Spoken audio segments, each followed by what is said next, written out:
10 साल का नक्श एक बेहद जिज्ञासु लड़का था। उसे रहस्य सुलझाने और नई चीजें खोजने का बहुत शौक था। एक दिन जब वह अपने दादाजी की पुरानी लाइब्रेरी में किताबें देख रहा था, उसे एक धूल भरी सोने की घड़ी मिली। जैसे ही उसने घड़ी को छुआ, उसकी दुनिया हमेशा घड़ी छूते ही पूरे कमरे में तेज रोशनी फैल गई। नक्श की आंखें बंद हो गईं। जब उसने उन्हें खोला तो वह किसी अनोखे महल में खड़ा था।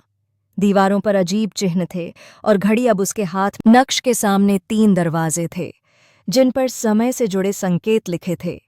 भूतकाल का दरवाजा, वर्तमान का दरवाजा, भविष्य का दरवाजा। अचानक घड़ी की सुई हिलने लगी और उसकी आवाज आई, तुम्हें सही दरवाजा चुनना होगा। नक्श ने सोचा, अगर मैं भूतकाल जाऊंगा तो शायद कुछ सीख पाऊंगा। जैसे ही उसने पहला दरवाजा खोला, वह 100 साल पुराने गांव में पहुंच गया।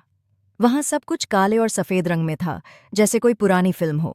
गांव के लोग घबराए हुए थे। एक बूढ़े आदमी ने कहा, समय रुक गया है, हमें मदद चाहिए। नक्श ने घड़ी को गौर से देखा। उसकी गांव वालों ने बताया कि समय को चलाने के लिए समय की चाबी खो गई है। नक्श ने अपनी घड़ी को उल्टा घुमाया और अचानक उसकी जेब में एक सोने की चाबी आ गई। उसने चाबी गांव के समय स्तंभ में लगाई और पूरा गांव रंगीन हो गया। अब घड़ी ने फिर से चमकना शुरू किया और नक्श वापस महल में आ गया। इस बार उसने वर्तमान का दरवाजा खोला।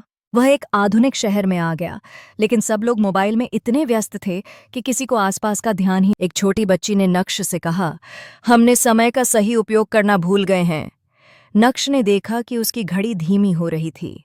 उसे समझ आ गया कि जब लोग वर्तमान में नहीं जीते तो समय धीमा पड़ जाता। नक्श ने घड़ी को जोर से घुमाया और सब लोग अचानक अपने मोबाइल छोड़कर एक दूसरे से बातें करने लगे, खेल खेलने लगे। अब नक्श ने भविष्य का दरवाजा खोला और वह एक चमकते शहर में पहुंच गया। यहाँ हर चीज मशीनों से चल रही थी, लेकिन कोई भी खुश नहीं दिख रहा था। नक्श ने देखा कि लोग भावनाहीन रोबोट जैसे बन गए हैं। वहां के एक रोबोट शिक्षक ने उसे बताया, जब इंसान समय का सही उपयोग करना भूल जाता है, तब भावनाएं भी खो जाती हैं। नक्श ने अपनी घड़ी का आखिरी जादू किया। समय को संतुलन में रखना सबसे जरूरी है, उसने सोचा और घड़ी को जोर से। तेज रोशनी हुई और नक्श वापस अपनी लाइब्रेरी में था।